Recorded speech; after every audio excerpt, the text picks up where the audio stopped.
ਜੋ ਉਮੀਦਾਂ ਤੁਸੀਂ ਲਾਈਆਂ ਸਨ, ਜੋ ਪੋਜ਼ਿਟਿਵ ਸੋਚ ਨਾਲ ਤੁਸੀਂ ਚੱਲੇ ਸੀ, ਕਿਤੇ ਨਾ ਕਿਤੇ ਉਸ ਸੋਚ ਨੂੰ ਧੱਕਾ ਲੱਗਾ। ਮੈਂ ਸੰਗਤ ਦੇ ਫੈਸਲੇ ਨੂੰ ਸਿਰ ਮੱਥੇ ਲੈਣਾ, ਲੇਕਿਨ ਮੈਨੂੰ ਅਫਸੋਸ ਵੀ ਜ਼ਰੂਰ ਹੈ ਇਸ ਫੈਸਲੇ ਤੋਂ। ਮੈਨੂੰ ਇਹ ਲੱਗਦਾ ਹੈ ਕਿ ਅਸੀਂ ਜਾ ਕੇ ਮੰਦਰਾਂ 'ਚ ਹਵਨ ਨਹੀਂ ਕੀਤੇ, ਅਸੀਂ ਜਾ ਕੇ ਟੱਲ ਨਹੀਂ ਖੜਕਾਏ, ਅਸੀਂ ਰਾਵਣ ਦੀ ਧੁਨੀ 'ਚ ਤੀਰ ਨਹੀਂ ਮਾਰੇ, ਜਾ ਕੇ ਗਲ 'ਚ ਪਟੇ ਪਾ ਕੇ ਅਸੀਂ ਕਿਸੇ ਪੋਲੀਟੀਕਲ ਪਾਰਟੀ ਦੀ ਇਲੈਕਸ਼ਨ ਨਹੀਂ ਲੜੀ। ਇਹ ਜਿਨ੍ਹਾਂ ਨੇ ਇਹ ਕੰਮ ਕੀਤਾ, ਸੰਗਤ ਨੇ ਉਹਨਾਂ ਨੂੰ ਆਸ਼ੀਰਵਾਦ ਦਿੱਤਾ। ਅਸੀਂ 27 ਸੀਟਾਂ ਲਈਆਂ, ਉਦੋਂ ਲਈਆਂ ਜਦੋਂ ਮੈਂ ਤੇ ਸਰਨਾ ਅਲੱਗ-ਅਲੱਗ ਲੜ ਰਹੇ ਹਾਂ, ਅਸੀਂ ਇੱਕ ਦੂਜੇ ਦੀ ਵੋਟਾਂ ਕੱਟ ਰਹੇ ਹਾਂ। ਸਰਸਾ ਸਾਹਿਬ ਨੂੰ ਚਾਹੀਦਾ ਸੀ ਕਿ 40 ਤੋਂ ਉੱਤੇ ਗਿਣਤੀ ਲੈ ਕੇ ਆਂਦੇ, ਆਪਣੀ ਸੀਟ ਵੀ ਬਚਾ ਲੈਂਦੇ। ਫਰਕ ਇੰਨਾ ਕਿ ਮੈਂ ਸੁਖਬੀਰ ਸਿੰਘ ਬਾਦਲ ਦੀ ਜੇਬ 'ਚ ਪਿਆ ਨਹੀਂ, ਇਹ ਸੁਖਬੀਰ ਬਾਦਲ ਦੀ ਜੇਬ 'ਚੋਂ ਨਿਕਲੇ ਹੀ ਨਹੀਂ। ਕਿ ਜਿਹੜੀ ਇਹ ਚੋਰੀ ਮੋਰੀ ਨਾਲ ਸਰਸੇ ਨੂੰ ਚਿੱਠੀ ਦਿੱਤੀ, ਇਹਨਾਂ ਦੇ ਮੈਂਬਰਾਂ 'ਚ ਰੋਸ ਹੈ, ਬਗਾਵਤ ਹੋ ਰਹੀ ਹੈ। ਉਸ ਨੂੰ ਰੋਕਣ ਵਾਸਤੇ ਚੰਡੀਗੜ੍ਹ 5 ਸਟਾਰ 'ਚ ਰੱਖਣਗੇ, ਉੱਥੇ ਇਹਨਾਂ ਨੂੰ ਐਸ਼ ਕਰਾਉਣਗੇ। ਸੰਗਤ ਜੀ, ਸਾਡੇ ਨਾਲ ਸਰਦਾਰ ਮਨਜੀਤ ਸਿੰਘ ਜੀ ਕੇ ਜੁੜ ਚੁੱਕੇ ਨੇ। ਫਤਿਹ ਦੀ ਸਾਂਝ ਪਾਉਂਦੇ ਹਾਂ। ਮਨਜੀਤ ਸਿੰਘ ਜੀ, ਵਾਹਿਗੁਰੂ ਜੀ ਕਾ ਖਾਲਸਾ, ਵਾਹਿਗੁਰੂ ਜੀ ਕਾ ਖਾਲਸਾ, ਵਾਹਿਗੁਰੂ ਜੀ ਕੀ ਫਤਿਹ। ਮਨਜੀਤ ਸਿੰਘ ਜੀ, ਰਿਜ਼ਲਟਸ ਆ ਚੁੱਕੇ ਨੇ ਔਰ ਆਈ ਥਿੰਕ ਅਗਰ ਮੈਂ ਗਲਤ ਨਹੀਂ ਹੈ ਤੇ ਸਭ ਤੋਂ ਪਹਿਲਾ ਇੰਟਰਵਿਊ ਇਲੈਕਸ਼ਨਸ ਦੇ ਰਿਜ਼ਲਟਸ ਤੋਂ ਬਾਅਦ ਤੁਹਾਡੇ ਨਾਲ ਸਾਡਾ ਹੋ ਰਿਹਾ ਹੈਗਾ। ਜੋ ਉਮੀਦਾਂ ਤੁਸੀਂ ਲਾਈਆਂ ਸਨ, ਜੋ ਪੋਜ਼ਿਟਿਵ ਸੋਚ ਨਾਲ ਤੁਸੀਂ ਚੱਲੇ ਸੀ, ਕਿਤੇ ਨਾ ਕਿਤੇ ਉਸ ਸੋਚ ਨੂੰ ਧੱਕਾ ਲੱਗਾ। ਤੁਹਾਡਾ ਫਸਟ ਰਿਐਕਸ਼ਨ ਇੰਨੇ ਘੱਟ ਸੀਟਾਂ ਆਉਣ ਦਾ?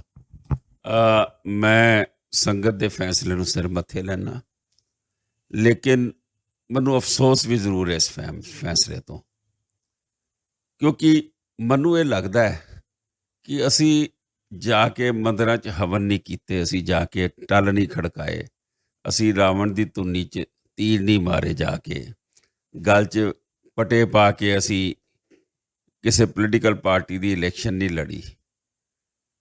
ਇਹ ਜਿਨ੍ਹਾਂ ਨੇ ਇਹ ਕੰਮ ਕੀਤਾ, ਸੰਗਤ ਨੇ ਉਹਨਾਂ ਨੂੰ ਆਸ਼ੀਰਵਾਦ ਦਿੱਤਾ, ਜਿਹੜੀ ਮੋਟੇ ਤੌਰ ਤੇ ਗੱਲ ਹੈ। ਔਰ ਇਸ ਤੋਂ ਇਲਾਵਾ ਸੰਗਤ ਨੇ ਜਿਨ੍ਹਾਂ ਨੇ ਗੁਰੂ ਗ੍ਰੰਥ ਸਾਹਿਬ ਦੀ ਬੇਅਦਬੀ ਕਰਾਈ ਹੋਵੇ, ਜੇ ਗੁਰੂ ਗ੍ਰੰਥ ਸਾਹਿਬ ਦੇ ਸਰੂਪ ਚੋਰੀ ਹੋਏ ਨੇ, ਉਹਨਾਂ ਨੂੰ ਡਾਂਗਾ ਨਾ ਕੁੱਟਿਆ ਹੋਵੇ ਜੇ ਕੋਈ ਪੁੱਛਣ ਆਇਆ ਦਰਬਾਰ ਸਾਹਿਬ, ਜੇ ਬੱਚੇ ਬਹਿ ਗਏ ਨੇ ਪ੍ਰੋਟੈਸਟ ਤੇ ਗੋਲੀਆਂ ਨਾਲ ਭੁੰਨ ਦਿੱਤਾ ਹੋਵੇ, ਡੇਰਾ ਰਾਮ ਰਹੀਮ ਨੂੰ ਮਾਫੀ ਦੇ ਦਿੱਤੀ ਗਈ ਹੋਵੇ ਇਸ ਲਈ ਕਿ ਅਸੀਂ ਵੋਟਾਂ ਲੈਣੀਆਂ ਨੇ, ਜਿਹਨੇ ਗੁਰੂ ਗ੍ਰੰਥ ਸਾਹਿਬ ਦੀ ਬੇਅਦਬੀ ਕੀਤੀ ਹੋਵੇ। ਇਹ ਇੱਕ ਚੈਪਟਰ ਜਿੱਥੋਂ ਮੈਨੂੰ ਨਾਮੋਸ਼ੀ ਹੈ। ਇੱਕ ਚੈਪਟਰ ਇਹ ਹੈ ਕਿ 63% ਸਿੱਖ ਵੋਟਾਂ ਪਾਣੀ ਨਹੀਂ ਆਇਆ, ਇਹ 37% ਦਾ ਰੁਝਾਨ ਹੈ।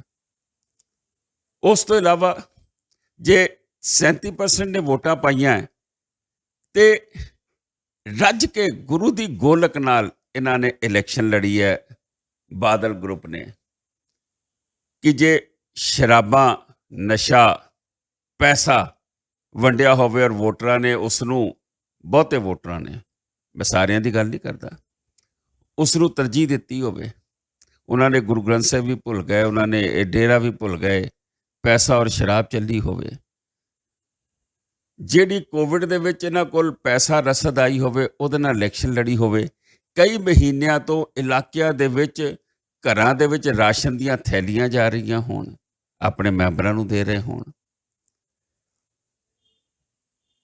ਉਹਦੇ ਬਾਅਦ ਨੌਕਰੀਆਂ ਦੇ ਰਹੇ ਹੋਣ, ਪ੍ਰਮੋਸ਼ਨਾਂ ਦੇ ਰਹੇ ਹੋਣ, ਉਹਦੇ ਬਾਅਦ ਪੈਨਸ਼ਨਾਂ ਦੇ ਰਹੇ ਹੋਣ, ਕਿ ਤੁਸੀਂ ਜੋ 550 ਸਾਲਾਂ ਤੇ ਅਨਾਉਂਸ ਕੀਤੀਆਂ ਸੀ ਕਿ ਅਸੀਂ ਗ੍ਰੰਥੀ ਸਾਹਿਬਾਨ ਦੇ, ਸਿੰਘ ਸਭਾਵਾਂ ਦੇ, ਉਹਨਾਂ ਨੂੰ ਬੱਚਿਆਂ ਨੂੰ ਮੁਫਤ ਪੜ੍ਹਾਵਾਂਗੇ, ਅਸੀਂ ਫਲਾਨਾ ਕੰਮ ਕਰਾਂਗੇ, 550 ਦਾ ਬੈੱਡ ਦਾ ਹਸਪੀਟਲ ਬਣਾਵਾਂਗੇ, ਨਹੀਂ ਕੀਤਾ।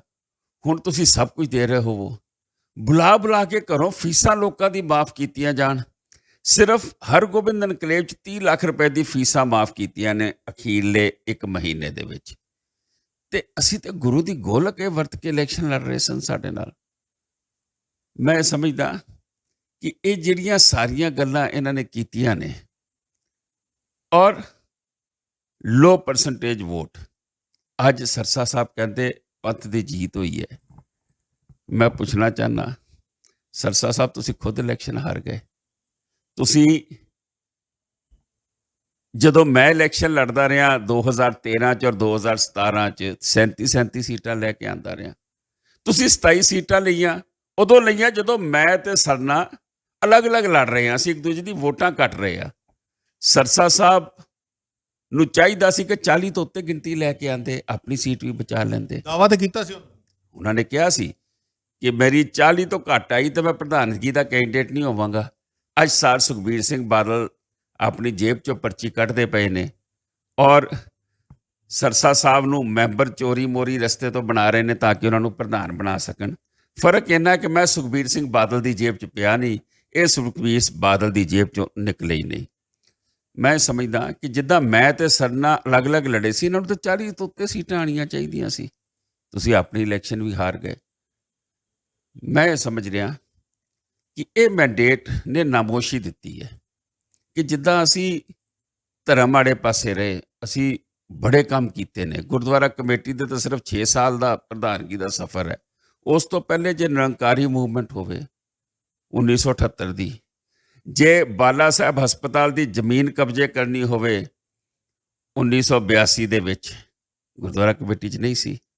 ਜੇ ਦਸਤਾਰ ਤੇ ਪਾਬੰਦੀ ਲੱਗੇ ਇੰਗਲੈਂਡ ਜਾਂ ਫਰਾਂਸ ਦੇ ਵਿੱਚ, ਉਹਦੀ ਲੜਾਈ ਲੜਨੀ ਹੋਵੇ, ਜੇ ਸੱਜਣ ਟਾਈਟਲ ਦੀ ਟਿਕਟ ਕਟਾਣੀ ਹੋਵੇ 2009 ਦੇ ਵਿੱਚ, ਮੈਂ ਸਮਝਦਾ ਕਿ ਪੰਜਾਬੀ ਸੈਕੰਡ ਲੈਂਗੁਏਜ ਦਿਵਾਣੀ ਹੋਵੇ 2003 ਦੇ ਵਿੱਚ, ਮੈਨੂੰ ਇਹ ਲੱਗਦਾ ਹੈ ਕਿ ਸ਼ਾਇਦ ਇਹ ਟੱਲ ਵਜਾਣਾ, ਇਹ ਹਵਨ ਕਰਾਣਾ, ਇਹ ਪੋਲੀਟੀਕਲ ਪਾਰਟੀ ਦੇ ਨਾਲ ਰਲ ਕੇ ਚੋਣਾਂ ਲੜਨਾ, ਇਹ ਸੰਗਤ ਨੂੰ ਕੋਈ ਫਰਕ ਨਹੀਂ ਪੈਂਦਾ।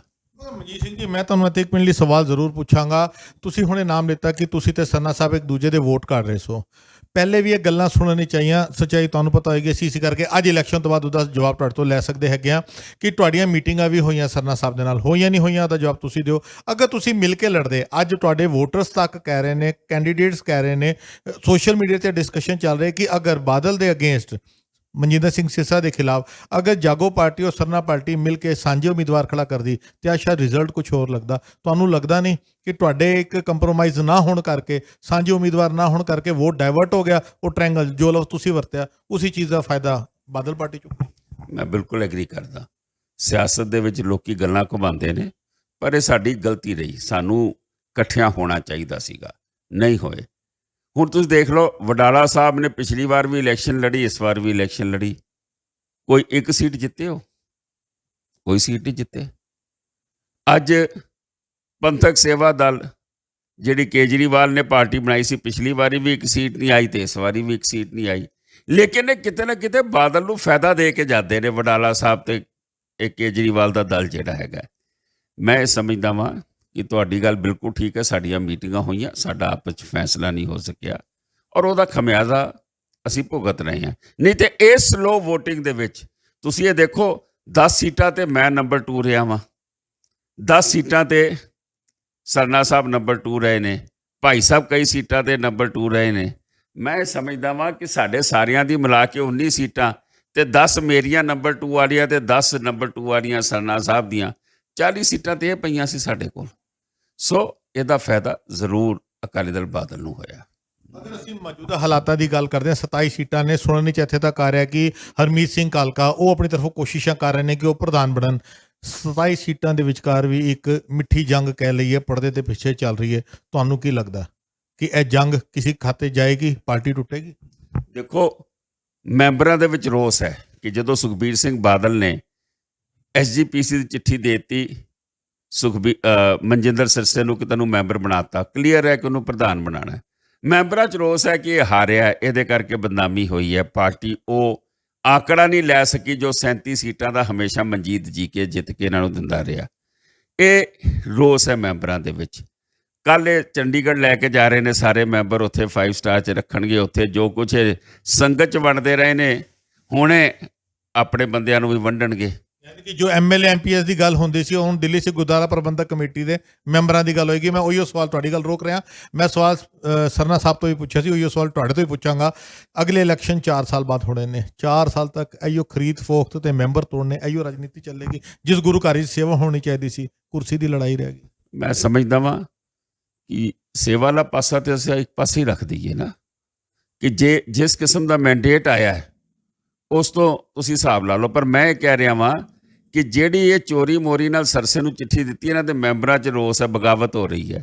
ਉਸ ਨੂੰ ਰੋਕਣ ਵਾਸਤੇ ਚੰਡੀਗੜ੍ਹ 5 ਸਟਾਰ 'ਚ ਰੱਖਣਗੇ, ਉੱਥੇ ਇਹਨਾਂ ਨੂੰ ਐਸ਼ ਕਰਾਉਣਗੇ। ਲੇਕਿਨ ਮੈਂ ਇਹ ਸਮਝਦਾ ਵਾਂ ਕਿ ਜਿਸ ਤਰੀਕੇ ਦੀ ਇਹਨਾਂ ਨੇ ਰਾਜਨੀਤੀ ਕੀਤੀ, ਪ੍ਰਮੋਸ਼ਨਾਂ ਦਿੱਤੀਆਂ, ਨੌਕਰੀਆਂ ਦਿੱਤੀਆਂ, ਤੁਸੀਂ ਨੌਕਰੀਆਂ ਕੱਢ ਲਓ, ਇਹਨਾਂ ਕਿਹਨੇ ਦਿੱਤੀ? ਮਾਡਲ ਕੋਡ ਆਫ ਕੰਡਕਟ ਕਿਹਨੂੰ ਕਹਿੰਦੇ ਨੇ? ਇਸਤਰੀ ਸਤਸੰਗ ਸਭਾਵਾਂ ਦੀ ਬੀਬੀਆਂ ਨੂੰ ਬੱਸਾਂ ਭਰ ਕੇ ਬਾਲਾ ਸਾਹਿਬ ਬੁਲਾਣਾ, ਸੁਖਮਨੀ ਸਾਹਿਬ ਦਾ ਪਾਠ ਕਰਾਉਣਾ, ਸਰੋਪੇ ਦੇਣੇ। ਹੁਣ ਇਹ ਬੀਬੀਆਂ ਜਿਹੜੀਆਂ ਨੇ ਨਾ ਧਾਰਮਿਕ ਨੇ, ਇਹਨਾਂ ਨੂੰ ਸਿਵਾਏ ਸ਼ਬਦ ਕੀਰਤਨ ਤੋਂ ਕੋਈ ਲੈਣ ਦੇਣ ਨਹੀਂ। ਇਹ ਸਰਸੇ ਕਾਲਕੇ ਦਾ ਪਲਾਨ ਨਹੀਂ ਸਮਝ ਸਕੇ ਕਿ ਉਹਨਾਂ ਨੂੰ ਬੁਲਾ ਕੇ ਉੱਥੇ ਚਾਂਦੀ ਦੇ ਸਿੱਕੇ ਦਿੰਦੇ ਰਹੇ ਜਿਹੜੇ ਨਕਲੀ ਸੀਗੇ, ਉਹ ਚਾਂਦੀ ਵੀ ਨਹੀਂ ਸੀ, ਸਰੋਪੇ ਪਾਉਂਦੇ ਰਹੇ, ਆਪਣੀ ਇੱਕ ਔਰਾ ਬਣਾ ਦਿੱਤਾ ਔਰ ਉਹਨੂੰ ਦਿਖਾਉਂਦੇ ਰਹੇ, ਦੇਖੋ ਅਸੀਂ ਕਿੱਡਾ ਵਧੀਆ ਕੰਮ ਕਰਦੇ ਹਾਂ। ਉਹ ਕੰਮ ਜ਼ਮੀਨ ਤੇ ਹੈ ਹੀ ਨਹੀਂ ਸੀਗਾ। ਸੋ ਇਹਨਾਂ ਨੇ ਹਰ ਹੱਥਕੰਡਾ ਵਰਤਿਆ ਕਿ ਜਿਹੜੀ ਲੋ ਪਰਸੈਂਟੇਜ ਦਾ ਫਾਇਦਾ ਇਹਨਾਂ ਨੂੰ ਮਿਲਿਆ ਔਰ ਉਸ ਕਰਕੇ ਇਹ ਇਲੈਕਸ਼ਨ ਜਿੱਤੇ ਨੇ। ਜਿਹੜਾ ਤੁਹਾਡਾ ਸਵਾਲ ਹੈ ਕਿ ਆਉਣ ਵਾਲਾ ਸਮਾਂ, ਦੇਖੋ ਆਉਣ ਵਾਲਾ ਸਮਾਂ ਸਾਨੂੰ ਨਾ ਪੁੱਛਣ। ਸਰਸਾ ਸਾਹਿਬ ਨੇ ਵਾਅਦੇ ਕੀਤੇ ਨੇ, ਹਰਮੀਤ ਸਿੰਘ ਕਾਲਕਾ ਪ੍ਰਧਾਨ ਹੈ ਅਕਾਲੀ ਦਲ ਦੇ, ਇਹਨਾਂ ਨੇ ਵਾਅਦੇ ਕੀਤੇ ਨੇ, ਇਹਨਾਂ ਦਾ ਮੈਨੀਫੈਸਟੋ ਹੈ। ਉਹ ਮੈਨੀਫੈਸਟੋ ਨੂੰ ਹੁਣ ਲਾਗੂ ਕਰਨ, ਪੂਰਾ ਕਰਨ। ਨਹੀਂ ਪੂਰਾ ਹੋਏਗਾ, ਇਹਨਾਂ ਦੇ ਆਪਣੇ ਆਪ ਹੀ ਇਹਨਾਂ ਦਾ ਕੰਮ ਖਰਾਬ ਹੋਏਗਾ। ਤੁਹਾਨੂੰ ਕੀ ਲੱਗਦਾ ਹੈ ਇਹ 4 ਸਾਲ ਇੰਜ ਹੀ ਚੱਲਦਾ ਰਹੇਗਾ? ਮੈਂ ਫਿਰ ਉਸੇ ਸਵਾਲ ਦੇ ਉੱਤੇ ਆਣਾ, ਤੁਹਾਡਾ ਤਜਰਬਾ, ਤੁਸੀਂ ਪ੍ਰਧਾਨ ਰਹੇ ਹੋ, ਤੁਸੀਂ ਬਾਦਲ ਕਮੇਟੀ ਦੇ ਅੰਦਰ, ਬਾਦਲ ਕਮੇਟੀ ਕਹਿ ਲਈਏ, ਬਾਦਲ ਸਰਕਾਰ ਕਹਿ ਲਈਏ, ਕਿਉਂਕਿ ਤੁਹਾਡਾ ਚਿਹਰਾ ਚੱਲਦਾ ਸੀ, ਤੁਹਾਡਾ ਤਜਰਬਾ ਕੀ ਕਹਿੰਦਾ ਹੈ? ਇਹ 4 ਸਾਲ ਕਮੇਟੀ ਨਿਭ ਪਾਏਗੀ, ਟੁੱਟੇਗੀ, ਕੀ ਹੋਏਗਾ? ਮੈਂ ਨਹੀਂ ਸਮਝਦਾ ਇਹ ਕੀ ਹੋਏਗਾ ਕੀ ਨਹੀਂ ਹੋਏਗਾ। ਹਾਂ, ਇਹ ਕਹਿ ਸਕਦਾ ਕਿ ਕੌਮ ਦਾ, ਸਿੱਖੀ ਦਾ, ਦਿੱਲੀ ਸਿੱਖ ਗੁਰਦੁਆਰਾ ਕਮੇਟੀ ਜਿਹੜੀ ਇੰਸਟੀਟਿਊਸ਼ਨ ਹੈ ਕੌਮ ਦੀ ਨੰਬਰ 2 ਆਫਟਰ SGPC, ਉਹਦਾ ਹਾਲ ਮਾੜਾ ਹੋਏਗਾ, ਉਹਦਾ ਹਾਲ ਚੰਗਾ ਨਹੀਂ ਰਹੇਗਾ। ਪੰਥਕ ਮਸਲੇ, ਇਤਿਹਾਸਿਕ ਗੁਰਦੁਆਰਿਆਂ ਦਾ, ਇਹ ਸਾਰਾ ਕੁਝ ਇਹਦੇ 'ਚ ਆ ਜਾਂਦਾ। ਨਾਲੇ ਇਹਨਾਂ ਨੂੰ ਪੰਥਕ ਮਸਲਿਆਂ ਨਾਲ ਲੈਣ ਦੇਣ ਕੀ ਹੈ? ਤੁਸੀਂ ਉਹ ਕਹਿੰਦੇ ਹੋ ਕਿ ਇੱਕੋ ਹਿੰਦੀ ਦਾ ਇੱਕ ਗਾਣਾ ਹੈਗਾ, ਹਸੀਨੋ ਸੇ ਆਏ ਦੇ ਵਫਾ ਮਾਂਗਤੇ ਹੋ, ਬੜੇ ਨਾ ਸਮਝ ਹੋ ਇਹ ਕਿਆ ਮਾਂਗਤੇ ਹੋ। ਪੰਥਕ ਮਸਲਾ ਕੀ ਹੈ? ਪੰਥਕ ਮਸਲਾ ਸੀਗਾ ਅਨੰਦਪੁਰ ਸਾਹਿਬ ਰੈਜ਼ੋਲੂਸ਼ਨ। ਇਹਨਾਂ ਨੇ ਜਾ ਕੇ ਬੀਜੇਪੀ ਦੇ ਹੱਕ 'ਚ ਵੋਟਾਂ ਪਾਈਆਂ ਨੇ। ਜਦੋਂ 370 ਹਟਾਈ ਗਈ ਕਸ਼ਮੀਰ, ਜੰਮੂ ਕਸ਼ਮੀਰ ਤੋਂ, ਪ੍ਰੋਟੈਸਟ ਨਹੀਂ ਕਰਨਾ ਚਾਹੀਦਾ ਸੀਗਾ? ਅਕਾਲੀ ਦਲ ਲੜਿਆ ਹੀ ਅਨੰਦਪੁਰ ਸਾਹਿਬ ਰੈਜ਼ੋਲੂਸ਼ਨ ਤੇ ਸੀਗਾ। ਤੁਸੀਂ ਕਿਸਾਨਾਂ ਦੇ ਜਿਹੜਾ ਬਿੱਲ ਬਣਿਆ, ਅੱਜ ਤੁਸੀਂ ਖੈਰ ਖੁਆਹ ਬਣਦੇ ਹੋ। ਸਰਸਾ ਸਾਹਿਬ ਕਹਿੰਦੇ ਮੈਂ ਜ਼ਮਾਨਤਾਂ ਕਰਾਤੀਆਂ, ਮੈਂ ਲੰਗਰ ਲਾਤੇ, ਬੀਬਾ ਉਸ ਤੇ ਸਾਈਨ ਕਰਦੀ ਹੈ। ਤੁਸੀਂ ਕਿਹੜੇ ਪੰਥਕ ਮਸਲਿਆਂ ਦੀ ਗੱਲ ਕਰਦੇ ਹੋ? ਇਹਨਾਂ ਤੋਂ ਉਮੀਦ ਰੱਖਦੇ ਹੋ? ਇਹਨਾਂ ਤੋਂ ਉਮੀਦ ਰੱਖਦੇ ਹੋ ਜਿਨ੍ਹਾਂ ਨੇ ਗੁਰੂ ਗ੍ਰੰਥ ਸਾਹਿਬ ਦੀ ਪਿੱਠ 'ਚ ਛੁਰਾ ਮਾਰ ਦਿੱਤਾ।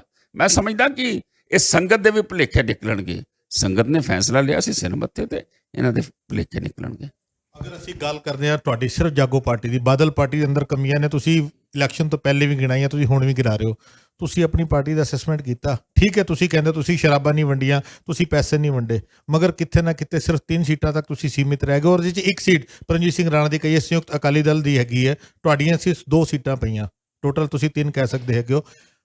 ਤੁਸੀਂ ਅਸੈਸਮੈਂਟ ਕੀਤਾ ਕਿ ਜਾਗੋ ਪਾਰਟੀ ਕਿ ਸਿਰਫ ਅਪੋਜੀਸ਼ਨ ਕਰਕੇ ਹਾਰੀ? ਤੁਸੀਂ ਸੈਲਫ ਰਿਅਲਾਈਜ਼ ਕੀਤਾ ਹੋਏਗਾ ਕਿ ਜਾਗੋ ਪਾਰਟੀ ਦੀ ਕਮੀਆਂ ਕਿੱਥੇ ਰਹੀਆਂ ਜਿਨ੍ਹਾਂ ਤੁਸੀਂ ਆਉਣ ਵਾਲੇ ਟਾਈਮ ਵਿੱਚ ਸੁਧਾਰੋਗੇ? ਦੇਖੋ, ਜਾਗੋ ਪਾਰਟੀ ਦੀ ਕਮੀਆਂ ਮੈਂ ਤੁਹਾਨੂੰ ਦੱਸੀ ਆ, ਜਿਹੜੀ ਚੀਜ਼ ਦੀ ਅਸੀਂ ਵਰਤੋਂ ਨਹੀਂ ਕੀਤੀ।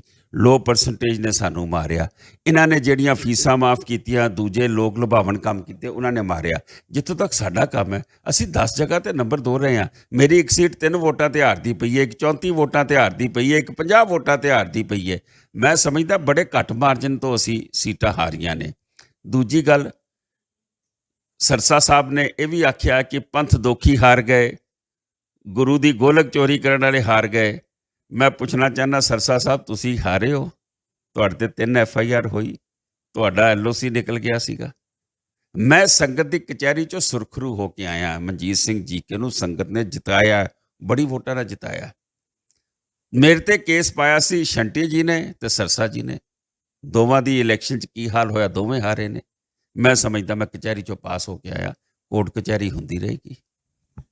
ਮੌਜੂਦਾ ਹਾਲਾਤ ਦੇ ਅੰਦਰ ਹੁਣ ਮਨਜੀਤ ਸਿੰਘ ਜੀਕੇ ਕੀ ਕਰਨਗੇ? 4 ਸਾਲ ਚੁੱਪ ਕਰਕੇ ਤਮਾਸ਼ਾ ਦੇਖਣਗੇ ਜਾਂ ਕੁਝ ਕਰਨਗੇ? ਕਿਉਂਕਿ ਤੁਹਾਡਾ ਜਿਹੜਾ ਪਿਛੋਕੜ ਹੈਗਾ ਇਤਿਹਾਸਕ ਕਹਿ ਲਈਏ, ਪੰਥ ਨਾਲ ਜੁੜਿਆ ਹੋਇਆ, ਚਾਹੇ ਅਸੀਂ ਜਥੇਦਾਰ ਸੰਤੋਖ ਸਿੰਘ ਦੀ ਗੱਲ ਕਰੀਏ, 4 ਸਾਲ ਤੁਸੀਂ ਚੁੱਪ ਕਰਕੇ ਨਹੀਂ ਬੈਠੋਗੇ। ਤੁਹਾਡੀ ਹੁਣ ਕੀ ਪਲੈਨਿੰਗ ਹੈਗੀ 4 ਸਾਲ ਦੀ? ਮੈਂ ਸਮਝਦਾ ਅਸੀਂ ਜਾਗੋ ਦੀ ਕਮਿਟਮੈਂਟ ਹੈ ਸਾਡੀ ਸੰਗਤ ਨਾਲ, ਇਸ਼ੂਜ਼ ਨਾਲ, ਆਪਣੇ ਕੌਜ਼ ਨਾਲ। ਮੈਂ ਤੁਹਾਨੂੰ ਗਿਣਾਇਆ ਕਿ ਗੁਰਦੁਆਰਾ ਕਮੇਟੀ ਤੋਂ ਬਗੈਰ ਮੈਂ ਜੋ ਚੀਜ਼ਾਂ ਕਰਾਈਆਂ ਸੀ, ਅੱਜ ਵੀ ਹਰੇਕ ਇਸ਼ੂ ਤੇ ਜਾਗੋ ਪਾਰਟੀ ਪਹਿਰਾ ਦੇਗੀ, ਲੜੇਗੀ, ਕੌਮ ਦੇ ਕੰਮ ਕਰਾਏਗੀ। ਮੈਨੂੰ ਗੁਰਦੁਆਰਾ ਕਮੇਟੀ ਦੀ ਲੋੜ ਨਹੀਂ, ਗੁਰੂ ਦੀ ਬਖਸ਼ਿਸ਼ ਹੈ। ਉਹ ਤਾਕਤ ਹੈ ਮੇਰੇ ਕੋਲ ਜਿੱਥੇ ਮੈਂ ਸਰਕਾਰਾਂ ਨੂੰ ਬਗੈਰ ਕਮੇਟੀ ਤੋਂ ਵੀ ਹਿਲਾ ਸਕਦਾ ਹਾਂ। ਬਹੁਤ ਧੰਨਵਾਦ ਸੰਗਤ। ਜਿਸ ਤਰੀਕੇ ਦੇ ਨਾਲ ਆਪਾਂ ਸਰ ਮਨਜੀਤ ਸਿੰਘ ਜੀਕੇ ਨਾਲੋਂ ਖੁੱਲੇ ਸਵਾਲਾਂ ਦੀ ਗੱਲ ਕੀਤੀ, ਕਿਉਂਕਿ ਲਫ਼ਜ਼ ਵਰਤੇ ਜਾ ਰਹੇ ਸਨ ਕਿ ਜਾਗੋ ਪਾਰਟੀ ਖਤਮ ਹੋ ਗਈ, ਮਨਜੀਤ ਸਿੰਘ ਜੀਕੇ ਦਾ ਪੋਲੀਟੀਕਲ ਕੈਰੀਅਰ ਖਤਮ ਹੋ ਗਿਆ। ਤੁਹਾਡੇ ਸਾਹਮਣੇ ਨੇ, ਪੂਰੇ ਵਿਸ਼ਵਾਸ ਦੇ ਨਾਲ ਬੈਠੇ ਨੇ ਕਿ ਹੁਣ ਜਿਸ ਤਰੀਕੇ ਦੇ ਨਾਲ ਜਾਗੋ ਨੂੰ ਸਟੈਂਡ ਕਰਨਾ, ਜਾਗੋ ਦਾ ਕੰਮ ਜਿਸ ਤਰੀਕੇ ਦੇ ਨਾਲ ਆਉਣ ਵਾਲੇ ਸਮੇਂ ਚੱਲੇਗਾ, ਸਾਡੀ ਕੋਸ਼ਿਸ਼ ਹੈਗੀ ਕਿ ਲਗਾਤਾਰ ਆਪਾਂ ਉਹਦੀ ਅਪਡੇਟ ਆਪਣੇ TV 84 ਦੇ ਪਲੇਟਫਾਰਮ ਦੇ ਰਾਹੀਂ ਪੂਰੀ ਦੁਨੀਆ ਤੱਕ ਪਹੁੰਚਾਉਂਦੇ ਰਹਾਂਗੇ। ਲੈਣੇ ਸਰਦਾਰ ਮਨਜੀਤ ਸਿੰਘ ਤੋਂ ਇਜਾਜ਼ਤ। ਮਨਜੀਤ ਸਿੰਘ ਜੀ, ਵਾਹਿਗੁਰੂ ਜੀ ਕਾ ਖਾਲਸਾ, ਵਾਹਿਗੁਰੂ ਜੀ ਕੀ ਫਤਿਹ।